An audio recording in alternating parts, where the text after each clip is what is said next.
اور اس قسم کی پٹیشن فائل کرے۔ آج سپریم کورٹ نے واضح کیا ہے کہ یہ کینڈیڈیٹ جو 39 موجود تھے اور باقی 41 کے بارے میں جو سپریم کورٹ نے ذکر کیے تھے، ان میں سے 2 سیٹیں ہماری ری کاؤنٹنگ کی آڑ میں ضائع ہو چکی ہے۔ وہ بھی سیٹیں ہماری ہی تھی، لیکن سازش کے نتیجے میں وہ ہماری سیٹیں 4000 کی کیا اس میں 23,000 کی ویلڈ ووٹوں کو انویلڈ کر کے جا چکی ہے۔ ہم آج بھرپور 4th ٹائم پہ آپ نے میٹنگ کر لی، لیکن پھر بھی آپ نے نوٹیفیکیشن نہیں کیا۔ اب جب کہ سپریم کورٹ نے ڈیٹیل ریزن دی ہے آپ کے کردار پہ، آپ کے عمل پہ ایک سواکشن کمیشن سے کہ فی الفور ہمارے 38 ہمارے باقی ماندہ M&A کے فی الفور نوٹیفیکیشن کیا جائے۔ سپریم کورٹ نے اپنے آرڈر میں واضح کیا ہے کہ جو ریزرو سیٹیں ہیں وہ صرف اور صرف اس پارٹی کو ملے گی جو کہ کینڈیڈیٹ جیت چکے ہوں یا آزاد کینڈیڈیٹ اس پارٹی کو جوائن کر چکے ہوں۔ ہمارے سارے کینڈیڈیٹ جن کے سب کچھ ایفیڈیوٹ الیکشن کمیشن میں فائل ہے، اس کے بیس پہ ہم الیکشن کمیشن سے مطالبہ کرتے ہیں کہ ریزرو سیٹوں کا جلد سے جلد اناؤنس کرے۔ اس کی وجہ سے آج تک سیٹ کے الیکشن ہم ایک بار پھر الیکشن کمیشن سے مطالبہ کرتے ہیں کہ ریزرو سیٹیں پاکستان تحریک انصاف کا حق ہے، جس طرح سپریم کورٹ نے واضح طور پر کہا ہے۔ ہر حال آپ نے یہ نوٹیفیکیشن ایشو کرنا ہے۔ ہم سپریم کورٹ کے اس بات کو بڑے قدر کے نگاہ سے دیکھتے ہیں جو سپریم کورٹ نے 2 ٹوک الفاظ میں کہا کہ پاکستان میں ڈیموکریسی چلنے چاہیے، ڈیموکریسی مضبوط ہو، اور اس کے لیے ایوان کے رول کا اور عوام کے ووٹ کا قدر کا ذکر کیا ہے۔ یہی وہ سٹرگل ہے جس کے لیے پاکستان تحریک انصاف سٹرگل کر رہی ہے۔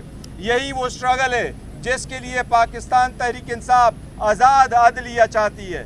یہی وہ سٹرگل ہے جس کے لیے ہم کہتے ہیں کہ کوئی بھی آئینی ترمیم کی جائے گی جس میں سے عدلیہ پہ قدغن لگے گا، جس میں سے عدلیہ کے ججز کو ان کی مرضی کے بغیر ٹرانسفر کیا جائے گا، ایسے آئینی ترمیم کی جائے گی جس میں سے ایسے کورٹ بنیں گے جس کے ججز اور چیف جسٹس صاحبان وزیر اعظم ہینڈ پک کرے گا اور پھر اس کو عدلیہ کہلائے گا۔ ہم ان سارے کے سارے ترامیم کی بھرپور مزاحمت کریں گے۔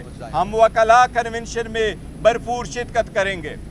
آج کور کمیٹی نے خان صاحب کے ہدایات کے مطابق فیصلہ کیا ہے کہ انشاءاللہ تعالی ہفتے والے دن 29 تاریخ کو ہم پنڈی میں انشاءاللہ جلسہ کریں گے۔ میں پنجاب حکومت سے آپ سے نوسی ہم نے آج اپلیکیشن گزاری ہے، انشاءاللہ تعالی ہمارا بھرپور جلسہ انشاءاللہ تعالی 28 تاریخ ہفتے والے دن پنڈی میں انشاءاللہ تعالی پاکستان تحریک انصاف جلسہ کرے گی، اور اس کے لیے انشاءاللہ پاکستان تحریک انصاف بہترین اور بھرپور اور پرامن جلسہ کرے گی۔ Thank you. سوال جانا ہے کہ پہلے سپریم کورٹ کی طرف سے ہم دیکھتے ہیں کہ پی ٹی آئی کے خلاف مختلف فیصلے آتے تھے، آج کے فیصلے کے بعد آپ کیا سمجھتے ہیں کہ جو قاضی صاحب یا دونوں کا بینچ ہے کیا ہواؤں کا رخ چینج ہو گیا؟ دیکھیں یہ سپریم کورٹ کے قاضی صاحب کا نہیں، یہ ڈیسیجن جو 12 جولائی کو آیا تھا اور پھر 14 سپٹمبر کو ایک وضاحتی نوٹ آیا تھا۔ آج بھی سپریم کورٹ نے اپنے وضاحتی نوٹ کا بھی ذکر کیا ہے۔ یہ ایک ججمنٹ آئی ہے جو ہماری ججمنٹ تھی ریزرو سیٹوں پہ، الحمدللہ اس کی ڈیٹیل ریزن آئے، اس سے بڑی خوشی ہے، اور اس میں ووٹ کی قدر میں اضافہ ہوگا، پارلیمان مزید مضبوط ہوگا۔ اور صاحب الیکشن کمیشن آف پاکستان کی بنیادی ذمہ داری آپ انتخابات کرانا، صاف شفاف منصفانہ انتخابات کرانا 218 کے تحت۔ اب سپریم کورٹ آف پاکستان کے 8 ججز نے کہا کہ وہ اس میں ناکام ہوا ہے، بطور جماعت آپ کیا ان کے خلاف ریفرنس دائر کریں گے؟ دیکھیں ان الیکشن کمیشن کے خلاف آلریڈی پاکستان تحریک انصاف ایک ریفرنس فائل کر چکی ہے، اور موجودہ جو ججمنٹ آئی ہے میں سمجھتا ہوں یہ الیکشن کمیشن کے خلاف ایک چارج شیٹ ہے، اور یہی ہونا چاہیے۔ سپریم کورٹ کو دیکھنا چاہیے کہ اگر کوئی اپنے کنسٹیٹیوشنل ذمہ داری ہے کہ وہ ان کو کہہ دے کہ کن مد میں کس کے اقدامات پہ آپ ناکام ہو چکے ہیں۔ یہی ہم کہہ رہے تھے کہ آپ نے فیئر، ٹرانسپیرنٹ اور امپارس میں کہا ہے، مزید کہنے کی ضرورت نہیں ہے۔ چیئرمین صاحب یہ بتائیے گا کہ